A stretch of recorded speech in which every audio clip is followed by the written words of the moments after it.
Hi hello வணக்கம். என்னடா இது? அட்வொகேட் ரங்கபாஷ்யம் அப்பாயிண்டட் எட் ஹைகோர்ட் ஜட்ஜ். என்னடா இது? அநியாயமாக இருக்கு. ஊரே கெட்டு போயிடுதா? பட்டம் பதவி எல்லாமே ரெக்கமெண்டேஷன் வித் பாலிடிக்ஸா? அப்படி என்ன ஒழுங்கான உழைப்புக்கு டேலண்ட்டுக்கு இந்த ஊரில் மரியாதை கிடையாதா? என்னை விட ஜூனியரவன் 4 வார்த்தை சேர்ந்தா போல பேச தெரியாது. இந்த கேஸில் urgent case. How is this judges post? 3 தடவை என் பேரை தேர்ந்தெடுத்து ரிஜெக்ட் பண்ணிட்டு போயிட்டா அப்படின்னா என்னை அவமானப்படுத்துறீங்களா? டேய் கண்ணா, பெயிலுக்கு மூவ் பண்றா. என்னை காப்பாற்ற யாருமே இல்லையான்னு கோர்ட்டில் அழுகுறான் அந்த மோகன்தாஸ்க்காக வாலபுலா கோர்ட்டில் நானே ஆஜராக போறேன்.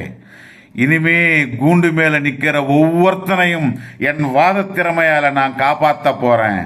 அப்பதான் நான் யாருன்னு இந்த பசங்களுக்கு புரியும். பெயில் மூவ் பண்ணு. பெரியப்பா, டேய், do what I say bloody.